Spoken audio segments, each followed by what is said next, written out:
Assalamualaikum warahmatullahi wabarakatuh. Perkenalkan, nama saya Zulfikar Ali Saputra dari Universitas Muhammadiyah Malang, Farmasi B. Sekarang saya mencoba menjelaskan profil anatomi dari tumbuhan jambu biji. Kali ini saya akan menjelaskan profil anatomi jambu biji, Pisidium guajava L, nama latinnya ya. Jadi yang pertama, klasifikasi tumbuhan, nama ilmiah Pisidium guajava L, nama lokal jambu biji, jambu klutuk, subkingdom Trachyobionta, superdivisi Spermatophyta, divisi Magnoliophyta, kelas Magnoliopsida, subkelas Rosidae, ordo Myrtales, famili Myrtaceae, genus Pisidium. Jadi, baik, saya akan menjelaskan bagian organ vegetatif dan organ generatif. Jadi organ vegetatif sendiri dibagi menjadi 3, yaitu daun, batang, dan rizom. Kita mulai dari daun. Daun merupakan suatu bagian yang penting yang berfungsi sebagai alat pengambilan zat-zat makanan atau reabsorpsi, asimilasi, transpirasi, dan respirasi. Daun jambu biji tergolong daun tidak lengkap karena hanya terdiri dari tangkai dan helaian saja, sehingga disebut daun bertangkai.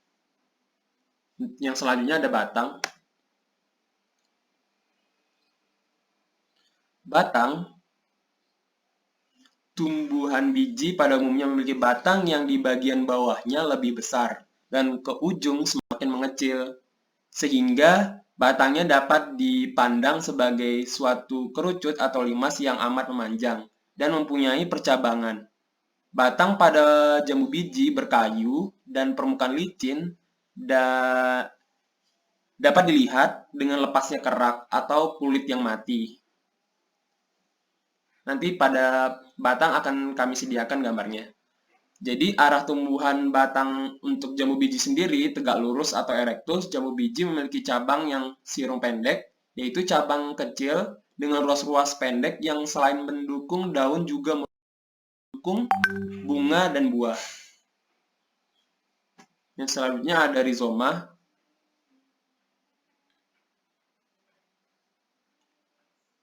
Atau nama lainnya akar, radix. Jambu biji simpang perakarannya adalah sistem akar tunggang karena akar lembaganya harus terus tumbuh menjadi akar pokok yang bercabang-cabang, menjadi akar-akar yang lebih kecil, dan akar pokok yang berasal dari akar lembaga disebut akar tunggang atau radix primaria. Dilihat dari percabangan dan bentuknya, jambu biji memiliki akar tunggang yang bercabang atau ramaus, yang bentuk kerucut panjang, tumbuh lurus ke bawah, bercabang-cabang banyak, dan cabang-cabangnya bercabang lagi sehingga memberi kekuatan yang lebih besar pada batang. Teman-teman bisa perhatikan gambarnya. Dan juga daerah perakaran yang mempunyai amat luas sehingga dapat menyerap air dan zat-zat makanan lebih banyak atau lebih luas. Kita lanjutkan teman-teman. Jadi melanjutkan untuk anatomi daun sendiri, yang pertama ada stomata untuk daun jambu biji, yaitu pada lingkaran biru. Teman-teman bisa lihat. Selanjutnya, pada gambar selanjutnya kita bisa temukan jaringan epidermis atas, epidermis bawah, mesofil, stomata. Baik, selanjutnya saya akan menjelaskan fungsi-fungsi dari beberapa jaringan di gambar tersebut. Yang pertama, pada jaringan mesofil. Jadi mesofil ini sendiri dibagi menjadi dua, yaitu mesofil palisade, mesofil spons. Bedanya apa? Bedanya yaitu mesofil spons sendiri, mesofil palisade sendiri berfungsi sebagai tempat utama terjadinya fotosintesis. Mesofil palisade, mesofil spons itu berfungsi sebagai tempat fotosintesis yang mana membantu tugas dari mesofil palisade. Dan mesofil spons mempunyai tugas sebagai tempat cadangan makanan maupun cadangan air. Epidermis bagian atas yaitu sebagai pelindung bagian bawah sel. Epidermis bagian bawah melindungi bagian atas sel. Dan epidermis bagian bawah bisa termodifikasi menjadi stomata, yang nantinya stomata tersebut bisa sebagai tempat bertukarnya gas CO2. Selanjutnya di gambar berikutnya kita bisa melihat ada trikoma. Jadi trikoma ini merupakan satu bagian atau satu kategori dengan epidermis, yaitu jaringan dermal.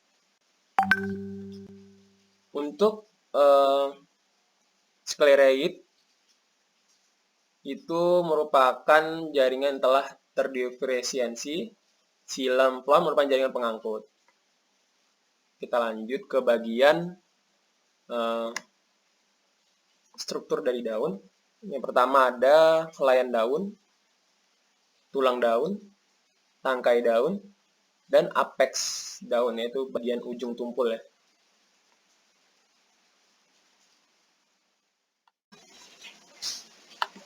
Baik, kita lanjutkan teman-teman anatomi tumbuhan jambu biji. Yang kedua, bagian batangnya, vegetatif. Baik, yang tadi sudah saya jelaskan pada bagian yang pertama, yaitu kulit batang mengalami pengelupasan, yaitu bagian kulit yang mati. Teman-teman bisa lihat. Selanjutnya, setelah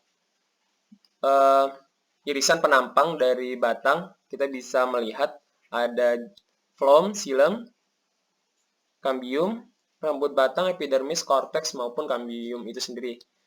Pertama, saya akan menjelaskan dari epidermis. Epidermis batang berfungsi untuk melindungi lapisan di bawahnya atau sebagai tempat pertukaran udara.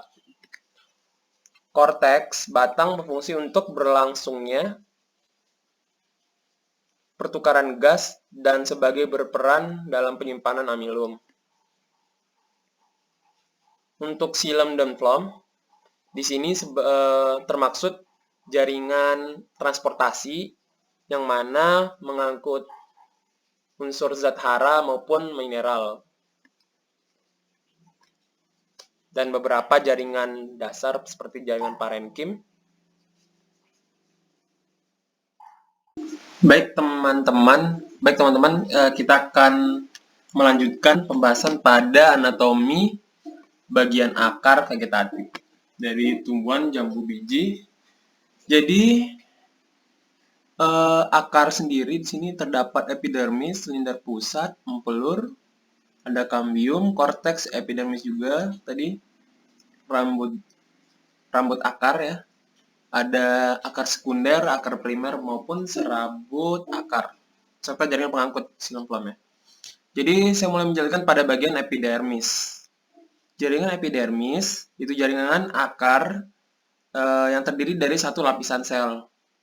Jadi, di epidermis di akar sendiri berfungsi sebagai tempat untuk membentuk rambut akar, yang nantinya fungsi dari rambut akar ini akan memperluas dari epidermis dan meningkatkan serapan zat hara maupun mineral yang sebagai fungsi dari rambut akar.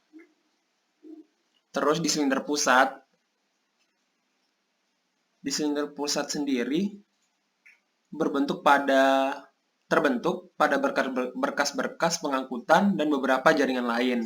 Berkas pengangkutan yang membentuk silinder pusat yakni antaranya ada xilem, phloem, dan versicle.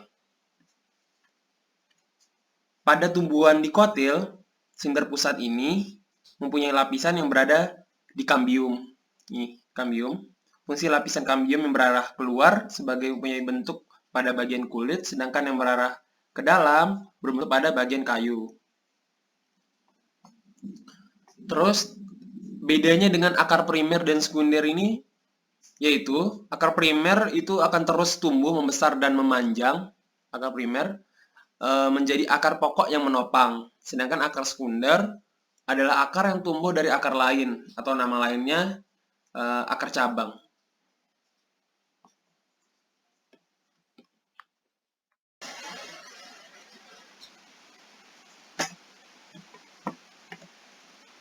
Baik, kita masuk pada anatomi generatif bunga.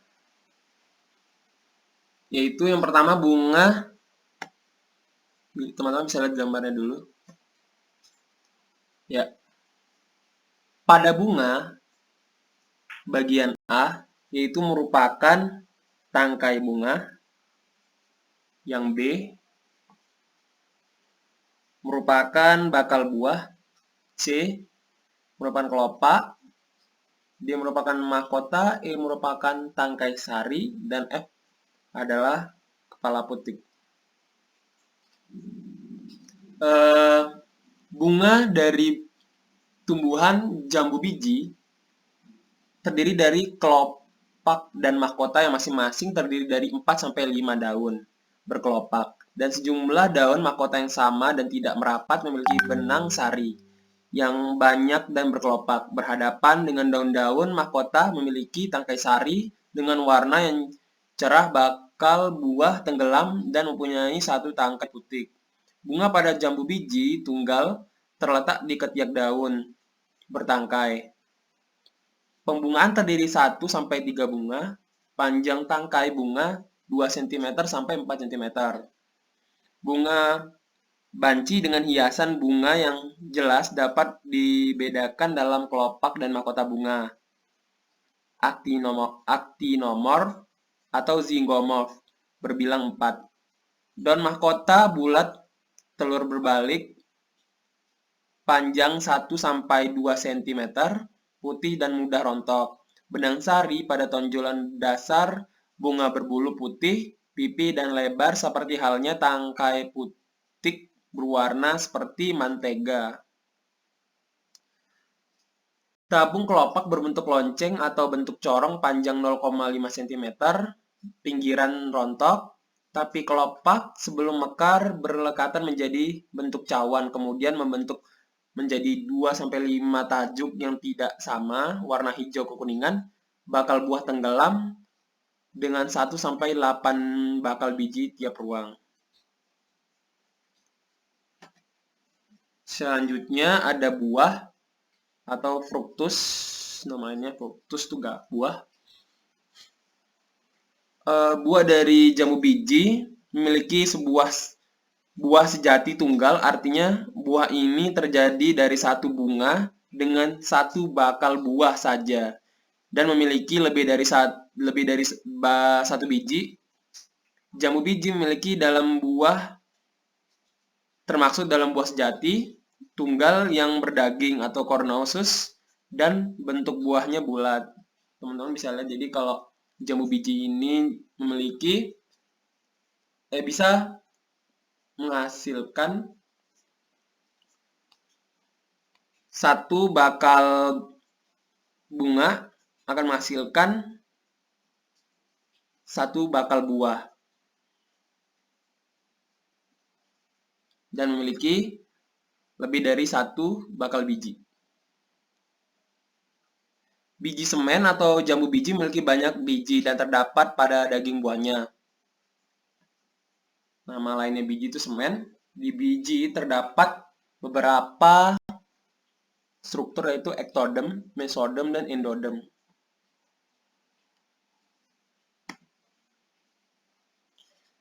Sedikit manfaat dari Psidium guajavae atau jambu biji, yaitu mengobati diare.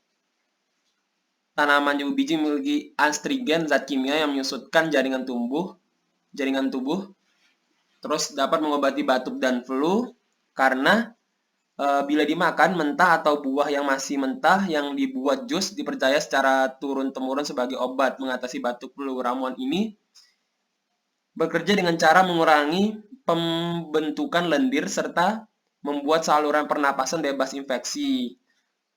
Buah jambu biji juga kaya akan vitamin C dan zat besi, zat efektif menghambat infeksi virus flu.